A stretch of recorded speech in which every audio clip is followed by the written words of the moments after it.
A growing number of scientists, mainstream scientists, are now saying that our universe and our reality works like a giant, massive consciousness computer. I was a senior computer systems designer at Martin Marietta Aerospace, and when I saw this, I said, cool. Tell me more. Our consciousness computer also has programs that speak through the consciousness to change our physical world. What do we call those programs? We call it feeling and belief. What we believe and how we feel about what we believe. If we want to change in the output on the computer, we're changing the programs. If we want to change our physical world, we've got to change our beliefs and our feelings. One of my favorite poets is Rumi. What an amazing man, beautiful man. Rumi makes this statement. He says, what strange beings we are. But he goes on to say that sitting in hell at the bottom of the dark, we're afraid of our own immortality. Isn't it a powerful thing to say? And I thought about this, and I think there's probably a lot of truth to what he's saying, and perhaps it may be even more than that. In addition to maybe being afraid of our own immortality, my sense from traveling the world over the last 20 years is what really frightens us the most is that we know we have the ability to heal the hell that we find ourselves in. And I think knowing that we have that power within us scares us in ways maybe that we're only beginning to understand. How many believe there's a power within you that's untapped? You have not used your fullest potential. I believe that as well. And my question is, why aren't we using it? If we were ever going to bring that power to bear on the world, doesn't today seem like a really good time to do it? You look at what's happening in the world. I've had some feedback from some members of the religious community about some of the material that I've been sharing over the last 20 years, because much of what I'm sharing now was part of our literature in our pre-biblical and early biblical texts, and it was edited right out in the 4th century, in the year 324, 325 AD, 1700 years ago, because at that time the church believed that we were not capable of dealing with the power that those words elicited from our hearts. And what those people are saying to me today, they're saying, Greg, there's a reason why this information was edited out 1700 years ago. What gives you the right to share it today? And my feeling is if we're ever going to do the things that we know we can do, what better time than today? Because for the first time in all of recorded human history, we have at our fingertips the power to destroy everything that we cherish as a civilization. And we also have the power to preserve all that we love and cherish and hold dear. So maybe it's the power to heal the hell, our personal hell, our collective hell, that really frightens us, that Rumi's talking about. We talked about the new discoveries in the world of science, specifically quantum physics, that tell us that maybe we work very differently in this world than we've ever believed. It changes everything about who we believe we are. The bottom line is, number one, that there is now an intelligent field of energy that is called the divine matrix. Western science now acknowledges this field is here. It's no longer hypothetical. It's not airy-fairy. It's not New Age wishful thinking. Although the spiritual and the indigenous traditions have told us that we're united for over 5,000 years, Western science is now on board. Western science has now arrived at the place where those ancient traditions have always begun, with the fact that we are united through this field of energy. Number two, the discoveries show that the stuff we're made of, the stuff of our world, literally is a materialization in visible form of the invisible stuff that is in this field of the divine matrix. In other words, this field contains the blueprint for all possibilities. They are a potential. For you engineers out there, they are scalar.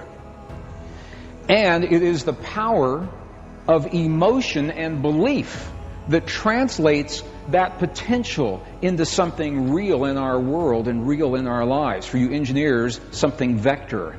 So we're talking about scalar and vector potential, or what is invisible and what is visible. The question is, now that we know these things exist, how much power do we really have in our lives? How much power do we have to change our lives, or to change our bodies, or to change our world?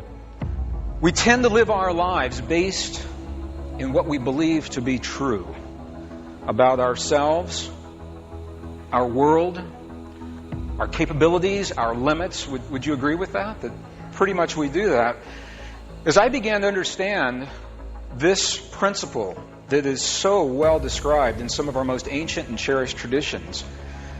What I found was that our beliefs, our limits, our capabilities, who and what we believe we are, more often than not, they come from other people, what other people tell us, what science tells us, what ancient religions have told us, what culture and history and our own families and friends have told us. And as well-intentioned as all those things are, my question was, what if they're wrong? What if they're wrong?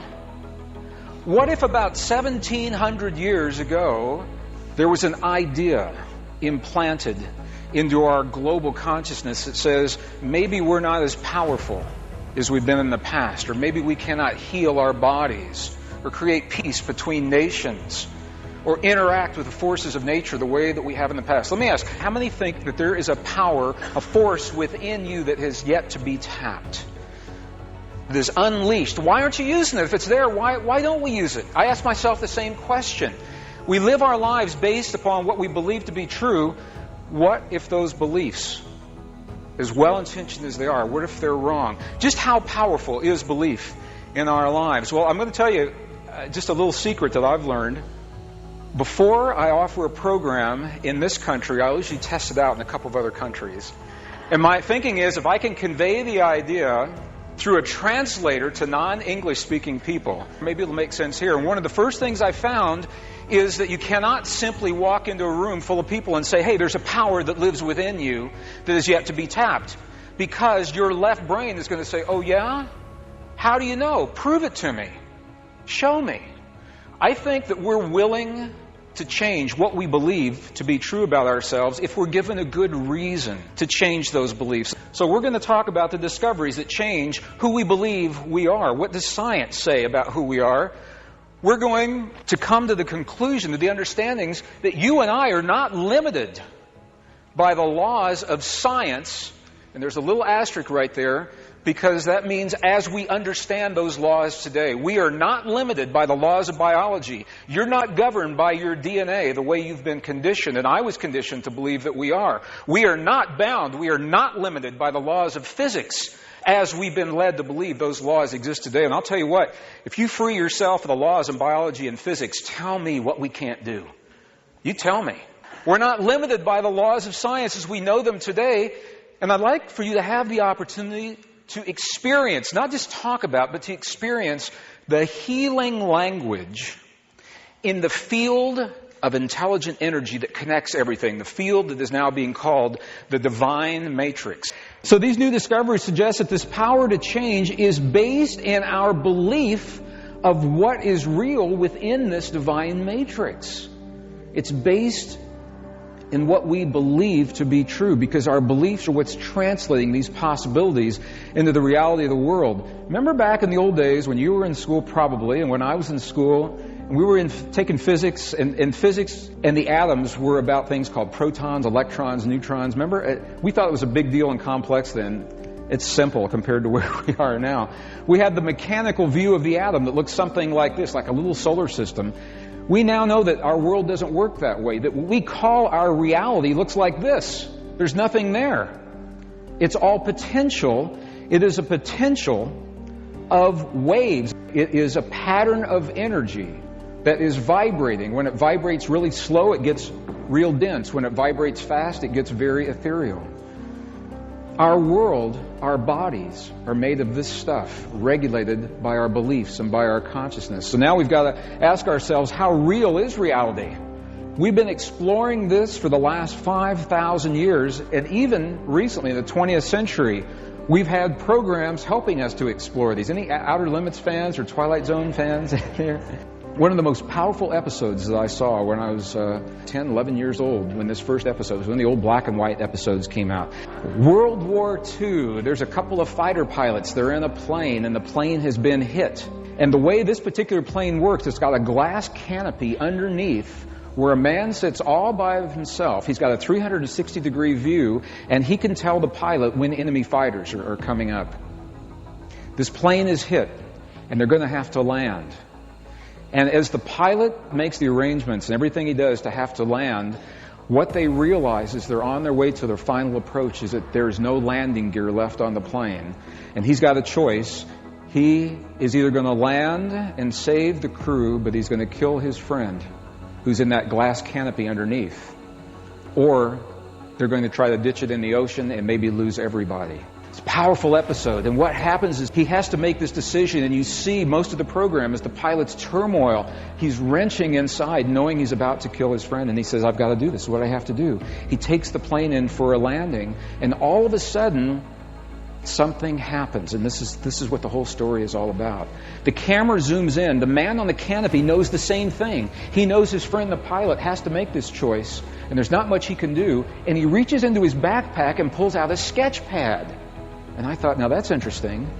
And he sketches a picture of the plane, and underneath the plane, he sketches some landing gear and some tires. And these aren't plain old tires. These look like big Donald Duck cartoon tires, like big, round, puffy donuts. All of a sudden, the pilot lands this plane. He's on the runway. He's expecting this to come to a skidding stop, and he realizes that he's got landing gear, and he can't figure out why. The plane stops, they all jump out, and they turn around and look, and they see their friend getting out of this canopy underneath. And he's in a daze, and he's got his sketch pad. And as he walks towards his friends, that plane is sitting there, and these big, fat, donut-like tires are sitting there holding it up. And as they hug each other and look back to the plane, the man that did the drawing awakens from his trance. Those tires disappear, the plane drops onto the tarmac and bursts into flames. And they just cry in disbelief. What a powerful story. Now, that was a make-believe story, but it's important. It's a fictional story because it reminds us that the very experience of belief that you and I have been conditioned to discount since we were children is precisely the power that the ancient indigenous people told us, beyond a shadow of a doubt, is the single most powerful force in the world, in the universe. And now Western physics is beginning to find the same thing. You're going to see this. We're going to see the experiments that show how and the quality of what we believe determines what's happening in our world. It determines that. That was a fictional story, but we have all heard about stories that are not so fictional. There was a story a couple of years ago. A woman in the Midwest, upper Midwest, was walking down the street.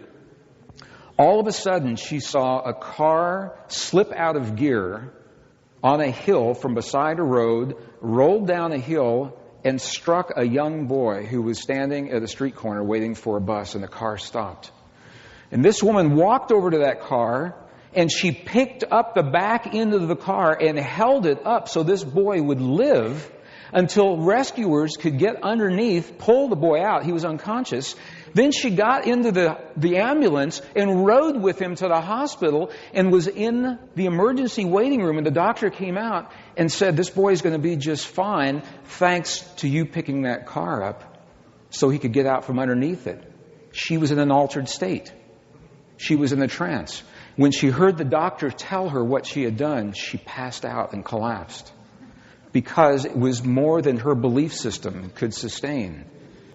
The fact that it happened means that it's possible. What is it within us?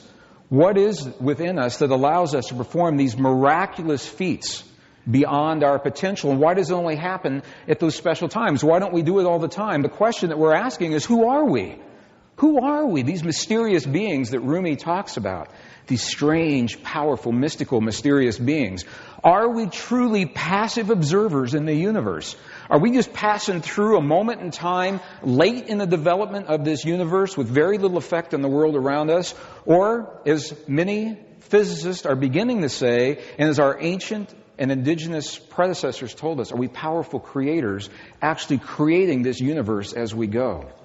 How much power does belief really have? Maybe any firewalkers in here? Anyone here done the powerful firewalks? Amanda Dennison of Alberta, Canada entered the Guinness Book of World Records for the longest firewalk on Earth. Now, I've seen firewalks 12, 15, 20, 30, 50, 100 feet long. She was twice that. What she did was this. She crossed a 220-foot pit with temperatures averaging over 1,700 degrees Fahrenheit. 220 feet unscathed, not a blister on her foot. And I'm not recommending that you try something like this unless you're really prepared to do it. And firewalkers that I've known said if in the middle of that pit, if a doubt enters your mind, it's all over. But that didn't happen to Amanda. She crossed this 220-foot pit, averaging 1,700 degrees. And the question is, when something like that happens, she has no injuries, why? Why would she have no injuries? What is it within her that allowed her to have an experience that physics says shouldn't happen? What is that? You tell me. Belief, of course. It's her belief. What is the common link between Amanda's firewalk and Neville's young man with a heart condition? What is it within both of those people that allowed them to transcend the condition of their lives? This audience participation, what was it? Of course, belief. And we know about belief.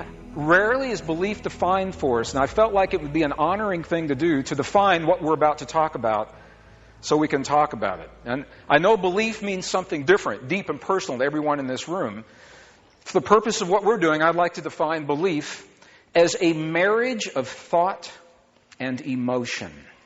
When we are marrying our thoughts and our emotion, what we do is we are literally translating the invisible energy or the waves of a quantum possibility into the visible matter or the particles of our real world. Quantum physicists tell us that there's a field of energy that connects everything. And in that field, all things are possible. Everything that you could ever imagine is possible in that field. Everything from the lightest of the light to the darkest of the dark. All the greatest pain and suffering and all the ecstasy and the joy and the abundance and the healing. And this is why I believe so many of our most cherished and ancient traditions say very clearly that you are already healed. Your healing has already happened in this field. This field is the blueprint for everything that happens in our world. The healing's already happened. What we must do is claim that blueprint for our lives. And the way we do it is by marrying the thought. We think about something. This is our modeling. In our minds, we think of the possibility of our healing or our peace or our abundance or our perfect relationship or our perfect success or our perfect careers. And into that thought, we pump the power of our love for that thought, or our fear, or our hate for what it is. And when we do that, that is how we translate the waves of possibility into the particles of what we call reality. Thoughts and emotions. I've done this enough years ago. This is the 20th year we've offered this work in one form or another. And I thought I would bore you if I talked about thoughts, feelings, and emotions. And I'm finding a lot of people are asking me, how do you define? What's the difference between thought, feeling, and emotion? So are you okay if I do this just for a minute? If we make this definition and then we'll move on from here. Thought, feeling, and emotion. This comes right out of an ancient Sanskrit text. They're showing the energy centers in our body. What the ancients say, and this particular form is in the Sanskrit tradition, they say that we are capable of only two basic emotions in this world. And they happen in the lower energy centers of our bodies. We're capable of what they call love and whatever you think the opposite is. So love and hate. And when you get really deep into the traditions, they're the same thing. But those are the emotions that come from these lower energy centers. They are a power source. A power source. And from that power, it's what we use to tear down the walls and break down the barriers of everything that stands between us and our most cherished desires. However, that power source is scattered. And if you've ever known someone that lives only in their emotions, you ever known anybody, maybe you live in your emotions, life can get a little chaotic when you're living only from these energy centers here, because the emotion has to be given guidance, direction. And that guidance is from the upper three energy centers, according to Sanskrit traditions, that we call thought.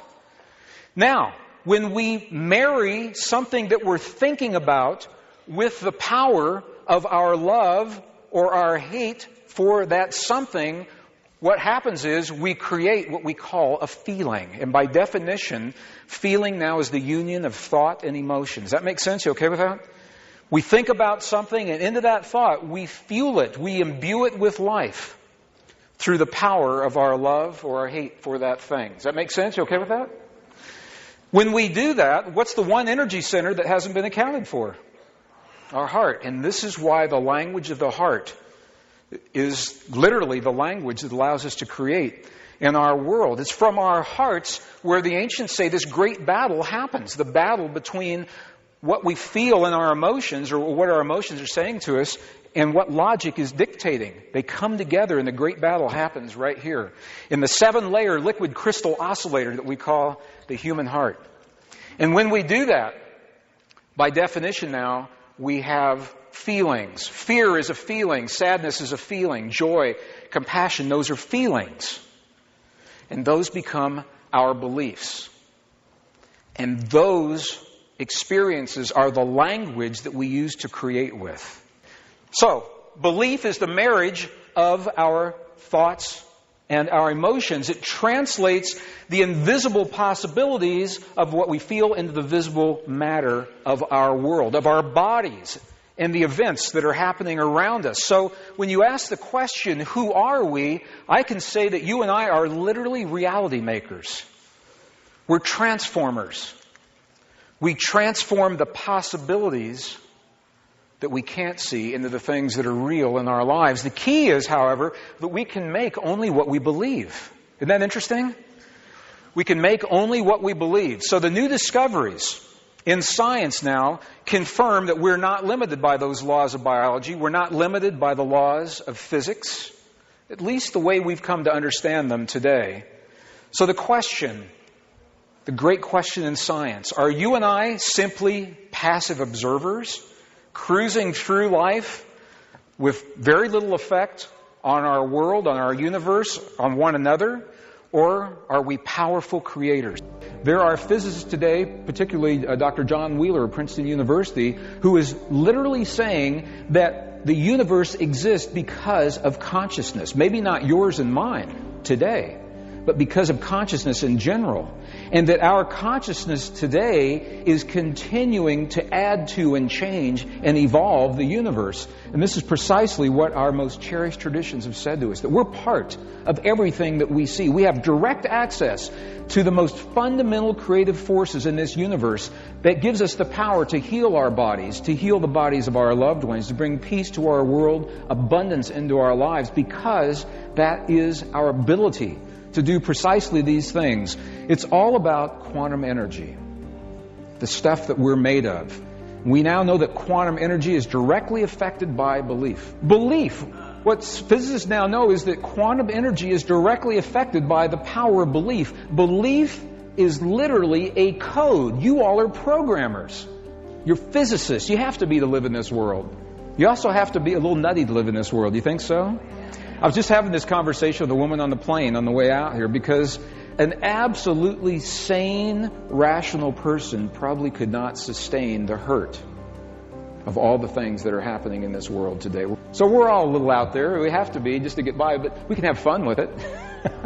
Belief is a code. Belief is what translates the invisible potential. What physicists are saying is that the blueprint for everything you could ever imagine already exists. All of the peace, all of the healing, all of the abundance, all of the joy, as well as the darkness and the war and the death and the suffering and destruction, they all exist as potential in this quantum field.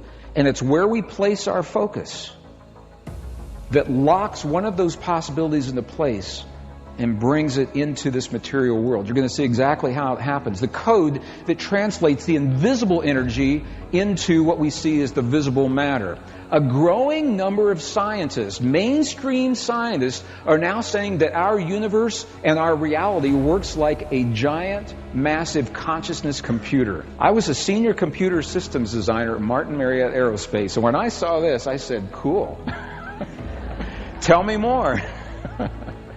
Most of us are familiar enough with computers now that we can use this as an analogy. So I chose to use it here today. A computer, any computer, no matter how small or how big, pretty much operates the same way. All computers have what are called hardware. It's your keyboards, it's your screen. It's where the output from your computer is seen on a printer or a plotter of some kind. We have what is called an operating system. Sometimes it's a Macintosh or a Windows or a Unix or a Sun operating system. And we have programs. The programs speak to the hardware through the operating system. The operating system is the intermediary that allows our programs, Word, Mac, Picture, whatever it is, to talk to the hardware. Let's compare our electronic computer to our consciousness computer. An electronic computer has hardware or the output. Our consciousness computer of the universe has hardware or output that we call the physical world. An electronic computer, as we just said, has an operating system. Consciousness has an operating system that is called consciousness. An electronic computer has programs that speak through the operating system to change the output. Our consciousness computer also has programs that speak through the consciousness to change our physical world. What do we call those programs? We call it feeling and belief. What we believe and how we feel about what we believe. How many people have heard it say we've got to change our consciousness? You hear that all the time. I had a phone call a few weeks ago. They said, Greg, you have to come to this little town outside of Chicago because the forces of darkness are taking over and doing all these programs. We need you to come do a program of light to change the consciousness. Okay, I understand it's well-intentioned. I know what it means. But look at what's happening here. If you want to change what's happening, for all intents and purposes, on your program, if you want to change what comes out of your computer, do you change your operating system? So for all intents and purposes, the operating system is fixed. It doesn't change. What changes is the programs that go into the operating system that are communicating. Well, if we're using this analogy and this metaphor, if we want to change our world, if we want to heal our bodies, bring peace to our world, abundance in our lives, nurturing, compassionate relationships, it's not about changing the consciousness, because our consciousness is essentially fixed. It's about changing what goes into the consciousness. If we want to change in the output on the computer, we're changing the programs. If we want to change our physical world, we've got to change our beliefs and our feelings. The way to do that was the subject of ancient traditions. Entire libraries, temple walls, and texts were left to us for over 8,000 years telling us precisely how we do just this. And over time, bits and pieces of that have been lost in the language of spirituality. Edits were made, translations were made. Western physics, modern science, is only about 400 years old, however, and they are rediscovering in a language that they are comfortable with precisely the same principles. Reality is a code. It is literally a code. The title of this program is Rewriting the Reality Code, because that is precisely what you and I are doing, individually and collectively, a code that is based on belief. How many of you are familiar with the cold fusion experiments back in the 1980s? Remember hearing about cold fusion? It was a big deal all over the news. It was the answer to our energy problems of the 70s that we had. It put out more energy than it took to create that energy, and all of a sudden we didn't hear about it anymore. What happened? Where's cold fusion today? Well, here's what happened. What the scientists found was they could use the same equipment in the same laboratory, and sometimes that equipment would create cold fusion and sometimes it wouldn't. Sometimes the experiments were successful, sometimes they were not, and they couldn't figure out why. And it took a particularly astute young physicist at the University of Colorado in Boulder about 1 o'clock in the afternoon over a chicken salad sandwich, I would imagine. And he said, you guys, I don't know if this is important or not, but I've noticed a pattern. He said, why is it more often than not, when the scientists in the room believe in cold fusion, the experiments are successful? And when they are skeptical, the experiments fail. And this led to a whole series of studies that are still going on today. The bottom line, they discovered that the expectation of the people in the room was influencing the outcome of the experiment. Well, you can't have a global energy system based on something that people believe in. I've thought about this. I wouldn't want to be flying in a plane with a pilot who was questioning whether or not the cold fusion flying his plane was making it work or not. This is how we're going about finding out this power of belief in our lives. So I'm going to share two very different belief systems about who we are, and then I'd like to share the science that has only come about in the last few years, and then we're going to take that into a Tibetan monastery and find out what their texts say, and then we're going to apply it in our lives. Einstein, I was surprised when I read this because I thought Einstein was much more holistic. But what I found was this: Einstein was of the belief. He said, we live in a world which exists independently of us humans. He said the world can take us or leave us. The world really doesn't need us. He said, which stands before us like a great eternal riddle, at least partially accessible to our inspection and thinking. He says if we're lucky, maybe we'll understand a little bit of what this world is all about. On the one hand. On the other hand, there was a colleague of Einstein's, John Wheeler of Princeton University, a contemporary of Einstein's. They worked together. They had very different ideas about who we are in the universe. Wheeler said just the opposite. Wheeler said we could not even imagine a universe that did not contain us. He said because the very building blocks, the stuff the universe is made out of, are our acts of looking at the universe. Now think about that. He said the act of us observing our world is an act of creation unto itself. Just by looking, there are no passive observers, is what he's saying. There's no passive observers. The act of us looking at our world, our awareness, is going to create whatever we are expecting to see while we're looking. What a very, very different way of seeing things. They're both working with the same data. Very different way of seeing things. Well, if we'd like to know who we are, for the last 90 years or so, physicists have done their very best to convince us all that we're made out of tiny particles of energy called quantum energy. Have you all heard that before? And they've convinced me. I mean, I'm with them right now. So 90 years they've been trying to convince us that we're made out of quantum particles on the one hand. On the other hand, now that they've got the equipment that can really look at what these particles do, and these particles do miraculous things, they say, well, that has nothing to do with your life. You're made out of these miraculous particles, but it doesn't mean you can do the miraculous things those particles are doing. For example, quantum energy can be what we call visible matter. It can be a particle. That's what you and I are today, right here. Visible quantum energy. That same particle can exist in the way that you can't see it as invisible energy. It's still there. It's just changed its expression. Quantum energy can be invisible energy, waves. A quantum particle can exist in one place. It can exist in two places at the same time. It can exist in many places at the same time. And no matter where those particles are, they're always connected. Always connected, as if they are one and the same, no matter where they are. Quantum particles are not limited in space and time. Quantum particles are not limited in time. In other words, physicists can take a quantum particle, and they know everything about that particle that makes it as it is, and what has to be in place for that particle to exist, okay? They can take it from the past, 5 minutes ago, and bring it into the present, okay? And they can change it in the present, and when they do that, it changes everything that happened in the past for it to get there. That's a mind-boggler. What they're saying is that in physics, those particles have the ability to go back in time and change their behavior. And they're asking, are we doing that? Do we have the ability to do that? Maybe we do it all the time. Maybe we do it so frequently, it's so common, we don't even think about it. Maybe the world that we see right now is as it is because of what we've learned from our past, and we're applying it now. Maybe the world would be in a much worse place, a worse condition, if we hadn't learned from our past. But this is what they're finding. So my question to you is, all those quantum particles, are they showing us our limits? If we're made out of those particles, are they showing us our scientific limits, or are they showing us our greatest potential? What do you think? Is it possible that the stuff the universe is made of could be the map of our greatest possibilities if we have the wisdom to see it? I mean, think about that.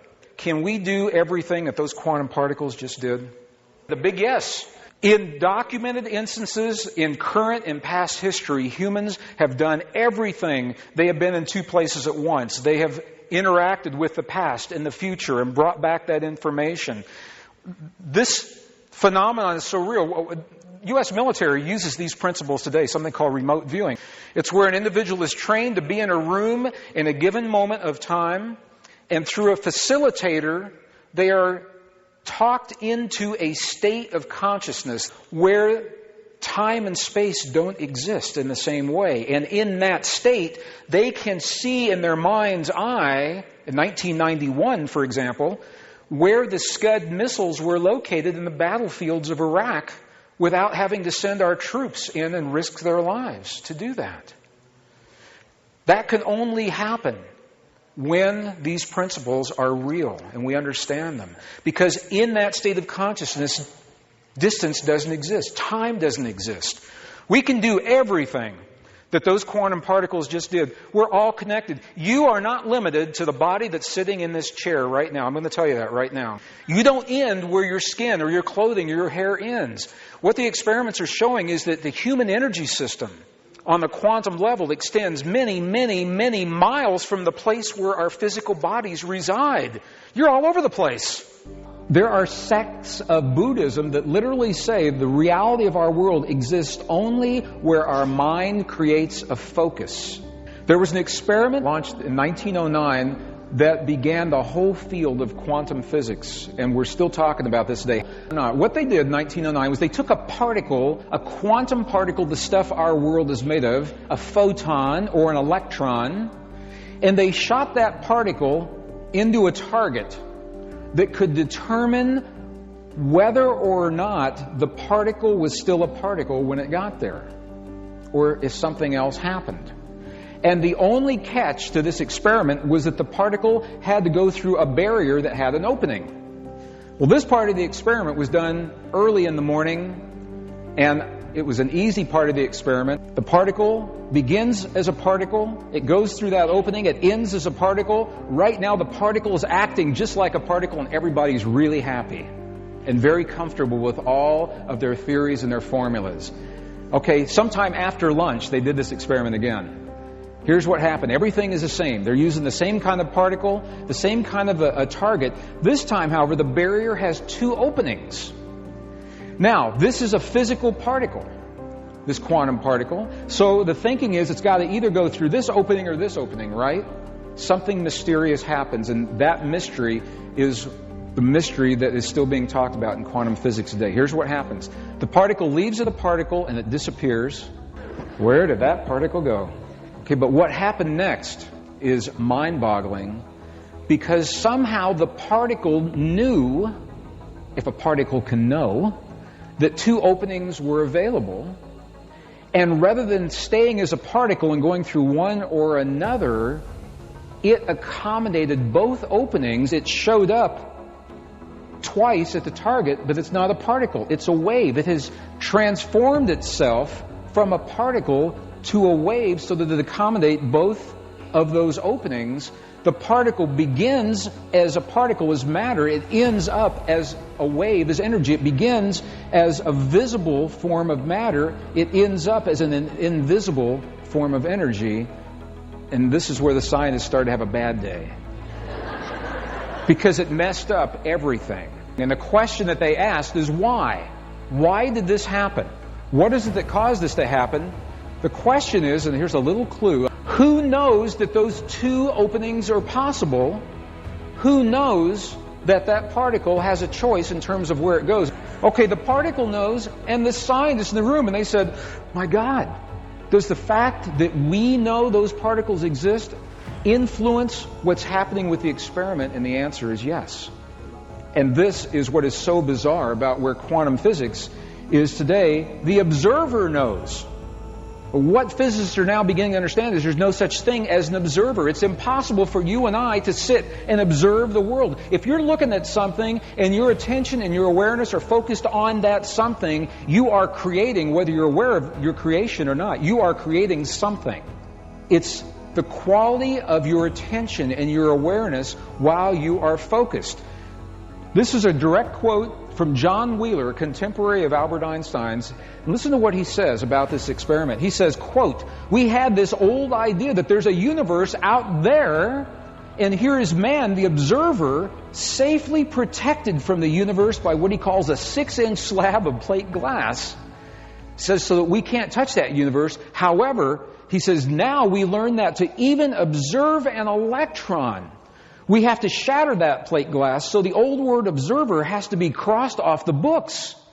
There is no observer. He said we must put in the new word participator.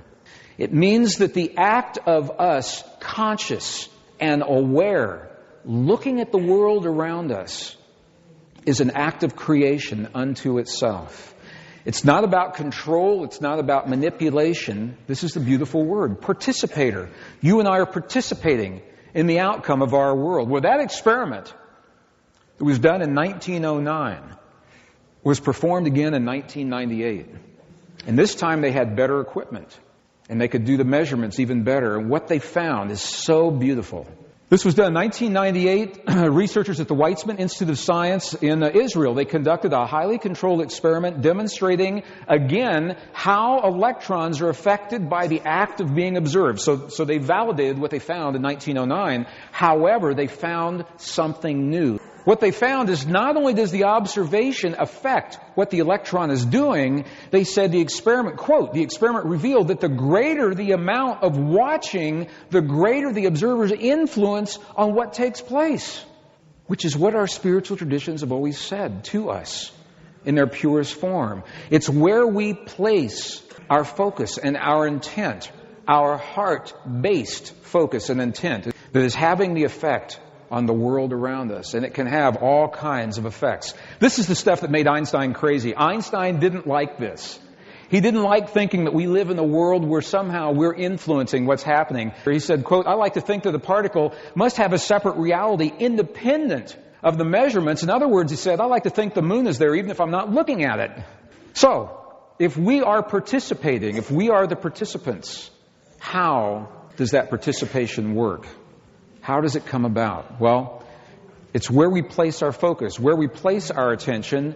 And what I'd like to do, I want to talk to you about a couple of the different theories of reality that are floating around right now. No one knows for certain. I'm going to be very clear. Scientists create hypotheses, and they work with them until they find a place where it doesn't work anymore, and then they modify them and create a new hypothesis.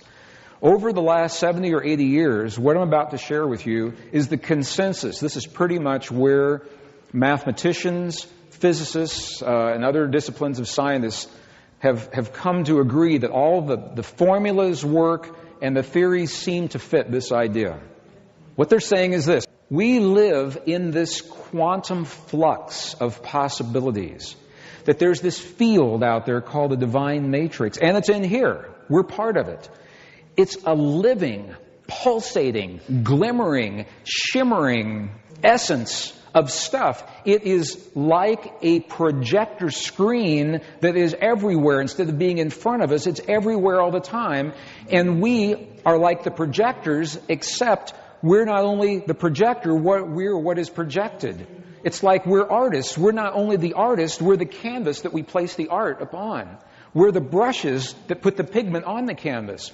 We are the experiencers as well as the creators of the experience. What a bizarre concept. Really bizarre concept. And what they say is in this quantum flux, everything that you could ever imagine exists as a possibility. There are many possibilities. There's possibility A, where you married your high school sweetheart. That's a possibility. There's possibility B, where you didn't marry your high school sweetheart. There's a possibility C, where you married your high school sweetheart but didn't last. There's a possibility D, where you never married your high school sweetheart, but you met at your high school reunion 40 years later and had a fling. They say all these possibilities exist as potential. And what we do is we lock into one of those potentials. This is the power of imagination. This is the power of thought. Thought in and of itself has very little power. Thought in and of itself simply is a possibility. So we think about the things in our lives, about our healing and about peace. Okay, we think about those things. They have very little power until we breathe and imbue those thoughts with the power of our emotion, our dislike for what we see, or our love for what we are seeing in our mind. And that is how we lock one of these possibilities into place. In 1944, the father of quantum theory, his name was Max Planck. He made a statement, and this is a powerful, today it sounds very current. 1944, he made this statement. As a man who has devoted his whole life to the most clear-headed science, to the study of matter, I can tell you as a result of my research about the atoms this much. He said the stuff we're made out of doesn't exist. There is no matter. as such. But he went on to say, what we see as matter originates and exists only by virtue of a force. He said, we must assume behind this force the existence of a conscious and intelligent mind. He said, there's something out there that underlies, it precedes everything else. He said this mind is what he called the matrix of all matter. There's a matrix of energy that underlies all things. It's not separate from us. We're part of it. We're in that field right now. So we're made of the same stuff that makes this matrix of all matter. What makes us different from those quantum particles? We looked at one quantum particle that could move forward and backwards in time. What makes us different from those particles? Well, we're made of a lot of particles. First of all, and our particles are all held together through a focus of what? Consciousness. Consciousness is what organizes all of those quantum particles into the stuff our bodies and our world are made of. I want to go back to something John Wheeler said, because this is so profound and so powerful.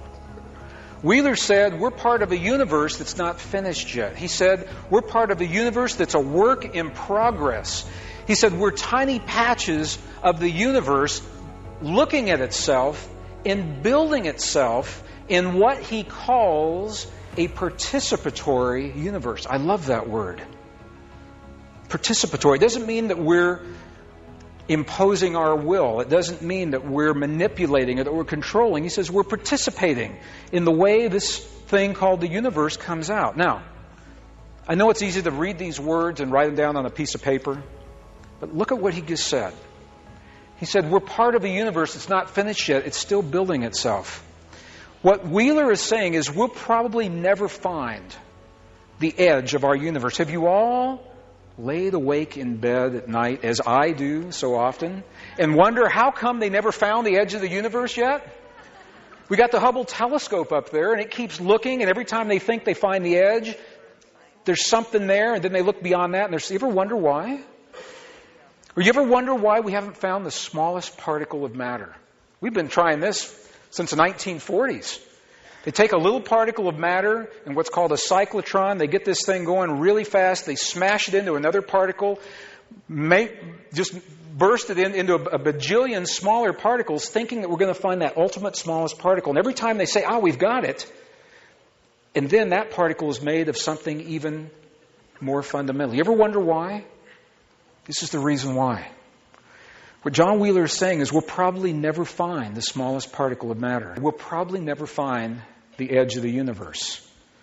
Because what John Wheeler is saying, and you're going to see this, what the experiments are showing is the act of consciousness, us, awareness, looking and focusing with the expectation that something exists will put something there for us to see.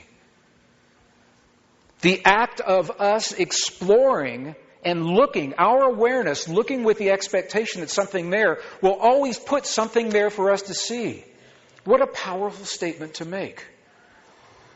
And if you're not an astronomer and you're not a physicist, this still has relevance in your daily life. Think about this. What does it mean when you're conditioned in your world to be afraid of all the things that can happen to your body? Or all the things that can happen in that big scary world out there. And so every week you examine your body looking for something to be wrong and searching with the expectation that maybe something is there. I'm not saying not to look. I'm saying it's the consciousness that's there while you're looking. If you're looking with the expectation that something there and you say, well, it's not there this week, we'll see what happens next week. Can you see the implications? Can you see the difference between simply looking and examining with the fear that something might be there, like a lump where it's not supposed to be? You get where that's coming from? Powerful. This is powerful stuff that Wheeler is talking to us about. Bottom line right now, an intelligent field of energy unites everything in the universe, number one. Number two, the stuff we're made of is a materialization of what's in that field. All the good and all the bad, all the light and all the dark. The field doesn't know about right and wrong and light and dark. It's a neutral field, unbiased. It simply allows us to create within this field. And the quantum language of belief And emotion is what gives us a power to translate what's in that field into what's real in our world. It's impossible not to create. If you're in this world, if you're alive and conscious right now, you're creating. The question is, do you know what you're creating?